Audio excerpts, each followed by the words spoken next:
Bom dia, um feliz dia. Hoje é 1º de dezembro. Vamos aí recapitular a lição que nós estudamos durante a semana. Essa semana nós estudamos missão em favor dos poderosos. Lá em Mateus 16, verso 16, vem dizendo assim: de que adiantará uma pessoa ganhar o mundo inteiro e perder a sua alma? O que dará uma pessoa em troca de sua alma? Bom, o que adianta você ter riquezas, né? Ter poder, ter fama, né? Ganhar o mundo inteiro e perder a sua salvação, Cristo Jesus. A palavra de Deus diz lá também em Mateus 6, 19 a 21, que nós não devemos juntar tesouros neste mundo. Porque se você juntar tesouros nesse mundo, o vosso tesouro, aonde está o vosso tesouro, estará também o vosso coração. Mas que você junte tesouros celestiais, né? A sua salvação é muito mais importante do que as coisas terrenas desse mundo, entendeu? E você deve correr atrás. Nós vimos também, nós todos somos pecadores e estamos carecidos da graça divina de Deus, mas cada um de nós precisamos aceitar essa graça em nossa vida, né? A salvação está para todos, tanto ricos, poderosos, como também os necessitados e os pobres, não é isso? Nós vimos a história de Nabucodonosor, né? Que ele precisou, Daniel foi usado por Deus para revelar o sonho, onde ele precisava ser humilhado para reconhecer a Deus na sua vida. Nós vimos que ele precisou comer erva, precisou comer capim, para que ele pudesse reconhecer a esse Deus e honrá-lo, né, e glorificá-lo, não é isso? Então nós vimos aí que ele foi humilhado por Deus devido ao seu orgulho, né? Deus se importa sim com os poderosos. Nós vimos a história de Naamã, comandante do exército da Síria, né? Ele estava com lepra, e aí nós vimos que Deus os utilizou agora, né? Na outra história, Deus utilizou Daniel para revelar um sonho para Nabucodonosor, e agora ele usa uma jovem escrava israelita que estava na Síria para falar para Naamã que existia um profeta que poderia, através de Deus, curá-lo da sua lepra. Ele vai até Eliseu. Eliseu não o atende, manda seu servo fala para ele o que ele deveria fazer. Ele deveria banhar 7 vezes no Rio Jordão para ser curado. Ele ficou meio relutante com aquilo ali. Primeiro, desagradou porque Eliseu não veio atendê-lo, e segundo, porque mandou ele se banhar no Rio Jordão, em vez de se banhar no rio mais limpo, né, com águas mais cristalinas, e pediu para que ele se banhasse no Rio Jordão. Ele foi meio relutante, mas ele foi, se banhou as 7 vezes. Nós vimos que ele foi curado. Voltou para Eliseu para dar presentes, tesouros. Eliseu não quis nada, e ele pediu para que Eliseu pudesse dar 2 mulas cheias de terra lá do Egito, para que ele pudesse adorar ao Deus dele, ao Deus que agora fazia parte da vida dele também, lá na Síria, né? E este teu servo, ele fala, nunca mais oferecerá holocausto nem sacrifício a outros deuses, a não ser o Senhor. Está lá em 2 Reis 5,17. Mas ele sabia que o rei da Síria, né, adorava uma divindade chamada Rimon. E ele, preocupado com aquilo, ele fala para Eliseu. E Eliseu respondeu o pedido dele: vá em paz. Essas palavras não devem ser consideradas como uma aprovação, uma desaprovação, um pedido de despedida de Naamã. Ele deveria partir em paz, não em dúvidas ou incerteza. Deus tinha sido bondoso com ele, e ele deveria encontrar felicidade e paz no conhecimento e na adoração a Deus. Ou seja, Eliseu tinha falado com ele para ele ir em paz, não com aprovação pelo que ele tinha falado, né? Porque ele teria que acompanhar o rei da Síria ali naquele ato de adoração ali a essa divindade chamada Rimon. Mas ele falou que não iria se curvar diante dessa divindade. E a gente sabe que a partir do momento que você se converte, né, a partir do momento que você começa a estudar mais a palavra de Deus, começa a se aproximar mais de Deus, começa a orar, Deus vai te transformando a cada dia para que você possa ser um fiel adorador do Senhor. Então nós temos que ter paciência com os conversos novos, né? Aquelas pessoas que conheceram Jesus há pouco tempo. Eles são um bebê, estão aprendendo cada vez mais, estão sugando aí né, a palavra de Deus para aprenderem mais. E aos poucos eles vão vendo qual é a boa, agradável vontade do Pai para que eles possam seguir. Nós temos que ter paciência com isso. Nós vimos aí o testemunho de Nicodemos, né? Nicodemos foi a Jesus. Jesus falou que ele teria que nascer de novo.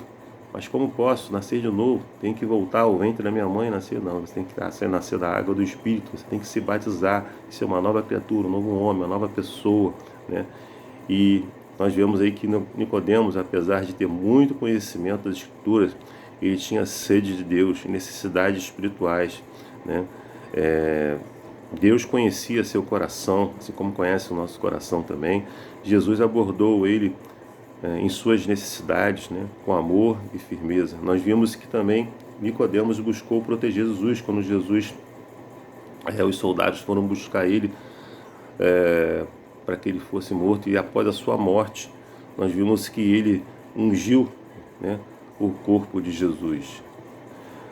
Nós vimos também duas histórias, né? Uma, a do jovem rico, né, que perguntou para Jesus: como posso ganhar a vida eterna? E Jesus falou, Jesus já sabia, mas Jesus perguntou, você deve seguir, né, e deve obedecer os mandamentos de Deus, amar a Deus e amar ao seu próximo como a si mesmo, ou seja, seguir os mandamentos e guardar os mandamentos de Jesus, obedecer, ser obediente. Ele falou, isso eu já faço. Então, pegue toda a sua riqueza, dê aos mais necessitados, aos pobres, e segue-me. E ele estava pegado às coisas desse mundo, às coisas terrenas, seu tesouro. E ele, triste, baixou a cabeça e foi embora, né? Porque ele estava pegado às coisas desse mundo. Eu espero que você não esteja pegado às coisas desse mundo, porque elas são passageiras. Nós temos que ficar concentrados e centrados na salvação em Cristo Jesus. E aí a segunda história conta a história de Zaqueu, que era um cobrador de impostos, extorquia o povo. Jesus falou que iria na casa dele, e foi. E Zaqueu resolveu devolver 4 vezes mais do que ele tinha extorquido para o povo. E ali houve salvação. Em um momento Jesus perguntou ou falou para Zaqueu porque ele deveria devolver tudo o que ele tinha extorquido do povo. Não, ele não precisou fazer isso. O próprio Zaqueu tomou a iniciativa. Houve ali um convencimento, né, de Jesus. E Jesus que sabia que ele tinha que fazer mudanças. Zaqueu sabia que tinha que fazer mudanças em sua vida, principalmente quanto às riquezas. Ele deveria se apegar das riquezas. Nós vimos aí que houve salvação na casa ali de Zaqueu. Depois nós vimos aí que José de Arimateia, né, era um discípulo de Jesus, ainda que oculto pelo receio que tinha aí dos judeus, né? Ele e Nicodemos estavam juntos quando da retirada do corpo de Jesus. José de Arimateia era um homem bom, justo, que não concordava aí com que as injustiças estavam sendo feitas ali, e esperava aí o reino de Deus, né? Depositou Jesus, né? Depositou no seu túmulo novo, né, que fizera ao abrir a rocha a Jesus. É isso? Então José de Arimateia ele foi usado para o cumprimento da profecia ao sepultar Jesus em um túmulo novo, né? A palavra de Deus é fantástica. Ela quer salvar todos, né? Mas nós precisamos aceitar essa graça divina na nossa vida, não é isso? Jesus ama os pobres, os ricos. Ele morreu por príncipes e por indigentes, e conhecia a maneira mais eficaz de alcançar o coração. Ele advertiu, lá em Marcos 10, 25, é mais fácil um camelo passar pelo fundo de uma agulha do que um rico entrar no reino de Deus. Somos desafiados a alcançar pessoas poderosas com o Evangelho de Cristo. Elas precisam tanto da salvação quanto qualquer pessoa, mesmo que infelizmente não percebamos isso por causa da segurança, mesmo que eles não percebam isso por causa da segurança que acreditam que sua riqueza traz e oferece, né? Lá em A Ciência do Bom Viver, na página 125, diz: muito se diz quanto ao o nosso dever para com os pobres e negligenciados. Não se deveria, porém, dar alguma atenção aos negligenciados ricos? Muitos consideram essa classe um caso perdido. Milhares de ricos têm baixado ao túmulo inadvertidos, mas, por mais indiferentes que pareçam, muitos entre eles são almas oprimidas. E eu e você possamos sim orar, pedir a Jesus que Ele nos mostre.